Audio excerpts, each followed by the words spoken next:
The poem of the man God, the first year of the public life. Chapter 119.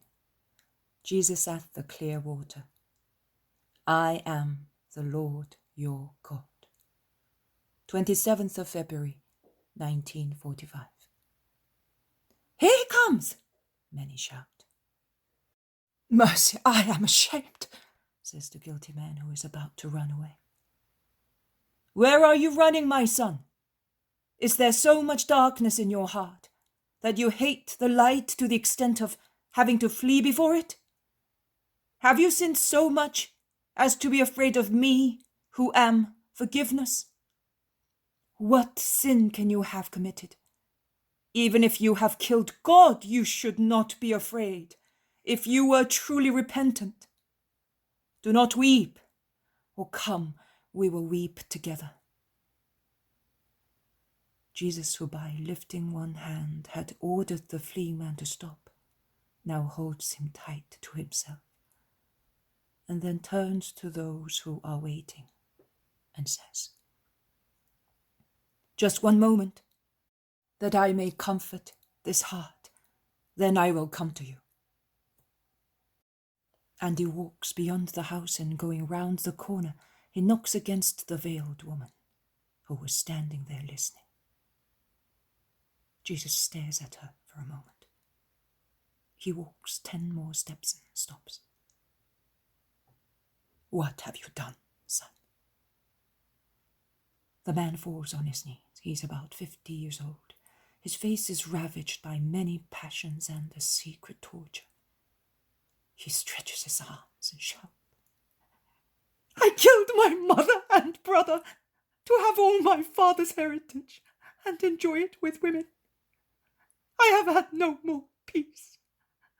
My food, blood, my sleep, nightmares, my pleasures in the lap of women, in their lustful cries. I felt the cold body of my dead mother, and I heard the death rattle of my poisoned brother. Cursed be pleasure women! They are asps, Medusae, unappeasable mores, my ruin. Do not curse, I do not curse. Are you not cursing me? No, I weep, and I take your sin upon me. How heavy it is. It breaks my limbs. But I clasp it to consume it for you. And I give you forgiveness. Yes, I forgive you your big sin. He lays his hands on the head of the sobbing man and prays, Father, my blood will be shed also for him. For the time being, here are my tears and my prayer. Father, forgive, because he is repentant. Your Son, to whose judgment everything is left, wants it. He remains thus for a few minutes. He then bends, raises the man, and says to him, Your sin is forgiven. It is for you to expiate what is left of your crime through a life of penance. God has forgiven me, and my mother, my brother. What God forgives, everybody forgives. Go and sin no more. The man cries louder and kisses his hand. Jesus leaves him to let him weep. He goes back to the house. The veiled woman makes a gesture as if she wanted to go and meet him, but she bends her head and does not move. Jesus passes in front of her without looking at her. He's now in his place. He speaks. A soul has gone back to the Lord. Blessed be his omnipotence that snatches from the demon's snares the souls he created and takes them back onto the way to heaven. Why was that soul lost? Because it had lost sight of the law. It is said in the book that the Lord showed himself on Sinai in all his fearful might, to say by means of it, I am God. This is my will, and this is the lightning I hold ready for those who will rebel against the will of God. And before speaking, he ordered that none of the people should go up to contemplate him who is, and that also the priests should be purified before approaching the limit of God, that they might not be struck. Because it was the time of justice and of trials. Heaven was closed, as if by a stone, on the mystery of heaven and on the wrath of God, and only the swords of justice flashed from heaven on the guilty children. But not now.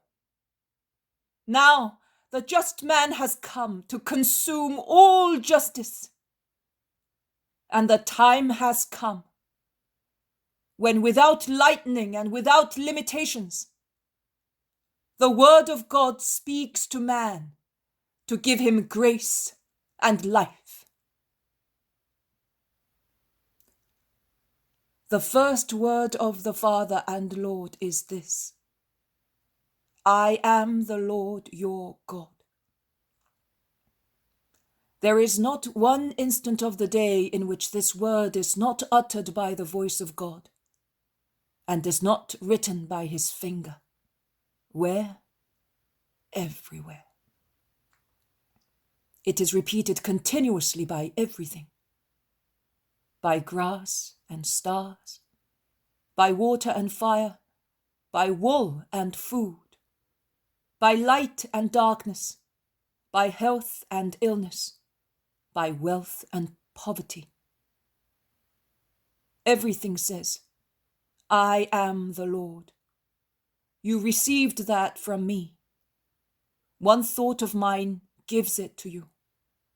Another thought takes it away from you. There is no power of armies or of defense that can shield you from my will. It shouts in the voice of the wind. It sings in the murmur of water. It gives off scent in the sweet smell of flowers. It is engraved on mountaintops, and it whispers, speaks, calls, shouts in consciences. I am the Lord your God. Never forget that. Do not close your eyes, your ears. Do not suffocate your consciences, so that you may not hear that word.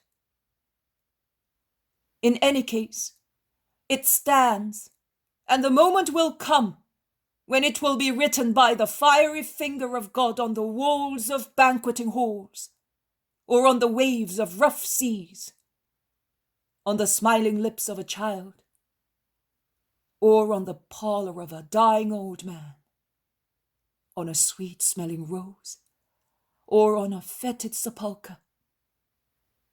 The moment will come when, in the exhilaration of wine and pleasure, in the bustle of business, in the rest at night, during a lonely walk, it will raise its voice and say, I am the Lord your God, and not the flesh that you kiss so avidly, and not the food that you gobble so greedily, and not the gold that you hoard so stingily, and not the bed in which you idle, and neither taciturnity, nor loneliness, nor sleep can silence it. I am the Lord your God, the companion who will not abandon you, the guest you cannot drive out. Are you good? Then the guest and companion is a good friend. Are you wicked and guilty? Then the guest and companion becomes the angry king and gives no peace. But he does not leave you. Separation from God is granted only to damned souls. But the separation is there, unappeasable and eternal torture. I am the Lord your God. And it adds, who brought you out of the lands of Egypt, out of the house of slavery. Oh, he really says that just now. And from what Egypt is he bringing you out? Towards the promised land, which is not this place but heaven, the eternal kingdom of the Lord, where there is no hunger or thirst, cold or death, but everything will exude joy and peace, and every soul will be replete with peace and joy. He is now releasing you from real slavery. Here is the Redeemer. It is I. Every human ruler must die, and through his death, slaves may be set free. But Satan does not die. He is eternal. He is the ruler who has fettered you in order to drag you wherever he wishes. You are sinners, and sin is the chain by means of which Satan holds you. I have come to break the chain. I am coming in the name of the Father, and because I wanted to come. The promise which has not been understood is therefore now being fulfilled. I brought you out of Egypt and of slavery. This is now being fulfilled spiritually. The Lord your God is bringing you out of the land of the idol, who seduced the first parents. He frees you from the slavery of sin. He clothes you once again with grace and admits you to his kingdom. I solemnly tell you that those who come to me will be able to hear the Most High say to the blessed hearts in a soft fatherly voice, I am the Lord your God, and I am drawing you to me free and happy. Come, turn your hearts and faces, your prayers and will to the Lord. The hour of grace has come. Jesus has finished. He passes by, blessing, and he caresses an old woman and a swarthy, smiling little girl. Kill me, Master, I am suffering so much, says the man affected with gangrene. Your soul first. Do penance. Baptize me as John did. I cannot go to him. I am not well. Come. Jesus goes down towards the river, which is on the other side of two very large meadows, and is hidden by a wood. He takes his sandals off, and so does the man who has dragged himself there on crutches. They go down to the river bank, and Jesus, cupping his hands, pours the water on the head of the man, who is in the river up to half his shin. Take your bandages off now, Jesus tells him while going back up to the path. The man obeys. His leg is healed. The crowd shout their astonishment. Also I! Also I! Baptize me too! Shout many. Jesus, who is already halfway along the path, turns round. Tomorrow, go now and be good. Peace be with you. It all ends and Jesus goes back to the house, to the dark kitchen, although it is early afternoon. The disciples gather round him. Peter asks, "What was the matter with the man you took behind the house?" "He needed to be purified." "But he did not come back, and he was not there asking to be baptized." "He went to where I sent him." "Where?" "To expiate, Peter." "In jail?"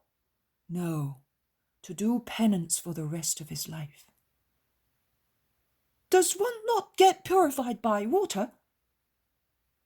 "Also tears are water." "That is true.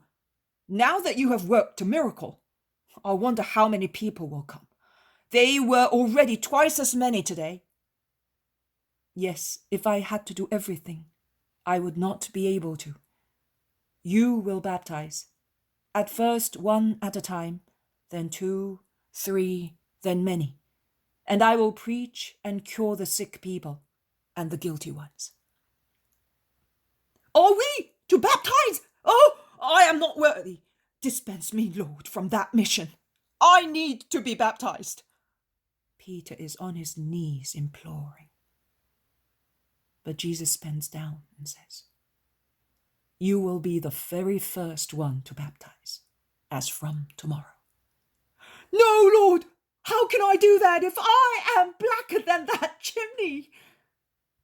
Jesus smiles at the sincere humility of his apostle, on his knees against his own knees, on which he has joined his coarse, big fisherman's hands. He then kisses Peter on his forehead, just below his rough, grey, curly hair. "There you are. I baptize you with a kiss. Are you happy?" "I will commit another sin to have another kiss." "No, you must not mock at God by taking advantage of his gifts." "Will you not give a kiss also to me? I have sins too," says the Iscariot. Jesus stares at him. His look, which changes so easily, turns from the brightness of joy that made it so clear while speaking to Peter, to a severe, and I would say tired gloom. And he says, "Yes, also to you. Come. I am not unfair to anybody. Be good, Judas, if you only wanted. You are young, you have a whole lifetime to climb higher and higher, up to the perfection of holiness." And he kisses him. "Now it is your turn, Simon, my friend, and yours, Matthew, my victory, and yours, wise Bartholomew, and yours, faithful Philip, and yours, cheerful Thomas. Come, Andrew, silently active. And you, James, of our first meeting. And you now, joy of your master. And you, Judas, companion of my childhood and youth. And you, James, whose look and heart remind me of the just one. You have all had my kiss. But remember that great is my love, but also your goodwill is required. Tomorrow, you will be taking one step forward in your lives as my disciples. And remember that every step forward is an honor and an obligation. Master, one day you said to me, John, James, and Andrew, that you would teach us how to pray. I think that if we prayed as you do, we would become worthy of doing the work that you want us to do, says Peter. Also then I replied to you, when you are sufficiently formed, I will teach you the sublime prayer, to leave you my prayer. But even that prayer will be nothing if you say it only with your lips. For the time being, assent to God with your souls and your will. Prayer is a gift God grants to man, and that man presents to God. What? Are we not yet worthy of praying? The whole of Israel prays, says the Iscariot. Yes, Judas, but from her deeds you can see how Israel prays. I do not want to make traitors of you, who prays with an external attitude and internally is against good, is a traitor. And when are you going to make us work miracles? Judas asks again. We? Miracles! Eternal mercy! And yet we drink nothing but water! Miracles! Us! Boy, are you crazy? Peter is scandalized, frightened, and is beside himself. He told us in Judea. Did you not? Yes, it is true I did, and you will work them. But as long as there is too much flesh in you, you will not work miracles. We will fast, says the Iscariot. It is of no use. By flesh, I mean the corrupted passions, the triple cravings and the train of vices that follow the treacherous triple craving. Like the children of filthy, bigamous union, the pride of the mind gives birth, through the greed for flesh and power, to all the evil that is in man and in the world. For you, we have left everything, replies Judas. But not yourselves. Must we die then? We would do it to be with you. At least I would. No, I am not asking for your material death. I want animality and Satanism to die in you. And they do not die as long as the flesh is satisfied, and falsehood, pride, anger, arrogance, gluttony, avarice, sloth are in you. We are such 40 men near you, who are so holy, whispers Bartholomew. And he has always been so holy, we know, states his cousin James. He knows what we are. Therefore, we must not lose heart. We must just say, give us day by day strength to serve you. If we said we are without sin, we would be deceived, and we would be deceivers. Of whom? Of ourselves, who know what we are. And if we do not want to tell, of God, who cannot be deceived. But if we say, we are weak and sinners, help us with your strength and forgiveness, God will not disappoint us, and in his goodness and justice, he will forgive us and cleanse us of the iniquity of our poor hearts. May you be blessed, John, because the truth speaks through your lips, which are scented with innocence and only kiss the adorable love, says Jesus, standing up, and he draws to his heart his beloved disciple, who had spoken from his dark corner.